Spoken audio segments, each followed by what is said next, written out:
So, have you noticed this? There's a kind of weird trend bubbling up in the corporate world, this sudden obsession that bosses and CEOs have with Stoicism.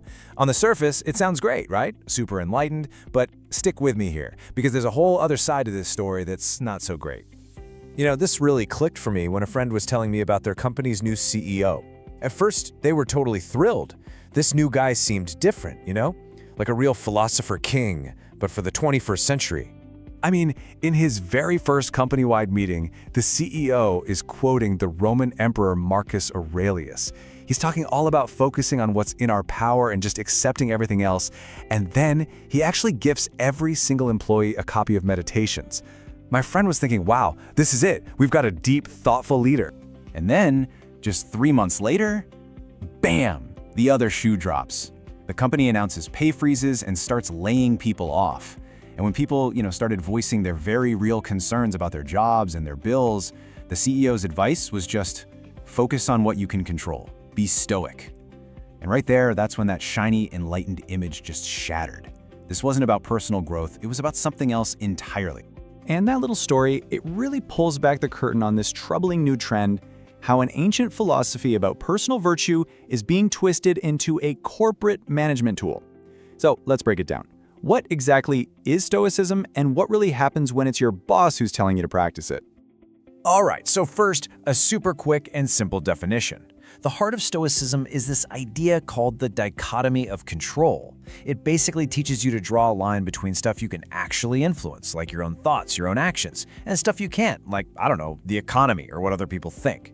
The whole point is to find some peace by pouring all your energy into the stuff on your side of the line. And honestly, on its own, it's a really powerful philosophy for life. But here's the thing, right? The same words can mean totally different things depending on who is saying them and why.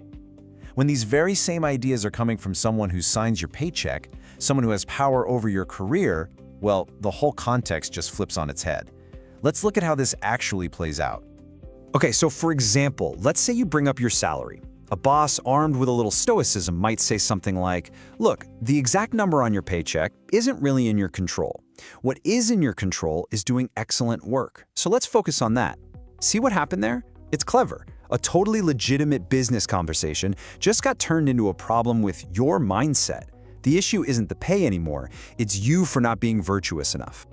Or how about this one? You see something unfair happening at the company, maybe some favoritism, a policy that doesn't make sense. You speak up. The response? Well, you can't control what other people do. You can only control your own integrity.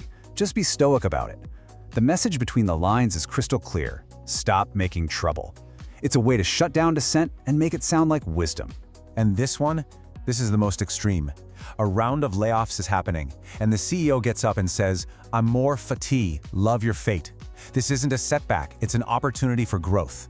They are literally telling you to find the joy in losing your job. It's an absolutely brilliant way to sidestep all the anger and responsibility.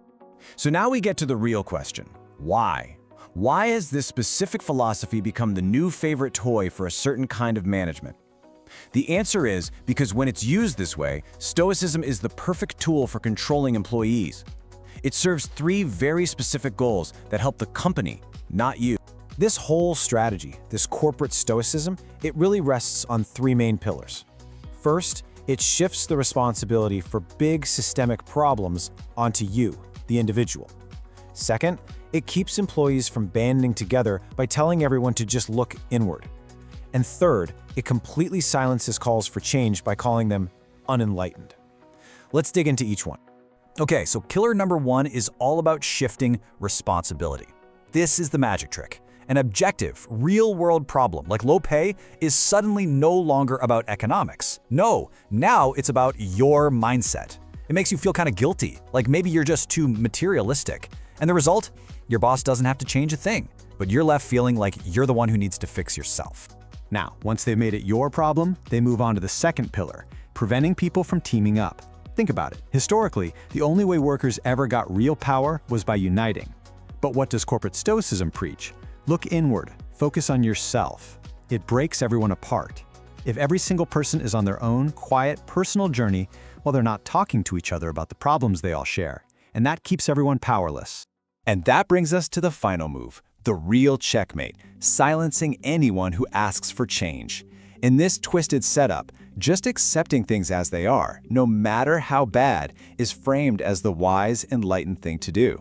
If you complain about a toxic work environment, you're not a hero trying to fix things. No, you're just not evolved enough to have inner peace. Wanting to make things better becomes a sign that you're just not trying hard enough spiritually. So this whole corporate version of the philosophy pushes this idea of passive acceptance. But let's just take a step back and have a reality check for a second. Is that how any real progress has ever been won for workers? Ever? I mean, just look at the rights we take for granted. The 8-hour workday, weekends off, a minimum wage, laws against child labor. Were any of those things won because employees just quietly accepted their fate? Absolutely not. They were won through struggle, through strikes, through protests, through people organizing and demanding that things change. They were won because people refused to be stoic about injustice. And that, right there, is the key. That's the whole game. When someone in a position of power tells you you can't control this, what they often really mean is, I don't want to change this. Your salary isn't like the weather. It's a decision a person makes. A company policy isn't a law of physics. It can be changed tomorrow. So how do you know? How can you tell if your boss is genuinely trying to share some useful wisdom or if they're just using philosophy to manipulate you? Well, there's actually a really simple test you can use. I call it the hypocrisy test, and it's dead simple. Just ask yourself, does the leader apply these principles to themselves? Do they preach about not caring about money while taking home a gigantic bonus? Do they tell you to accept what you can't control but then micromanage every single thing you do? Do they call your setbacks opportunities, but the second something goes wrong for them, they start pointing fingers? If the answer is yes, you've got your answer. Because that's what it all boils down to, isn't it? A real leader lives by the principles they preach. A toxic boss just uses those principles as a weapon to control everyone else. So I'll put the question back to you.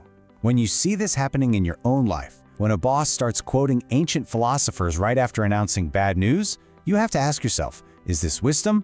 Or is this just manipulation with a fancy historical quote attached? And I'll just leave you with this one last thought to chew on.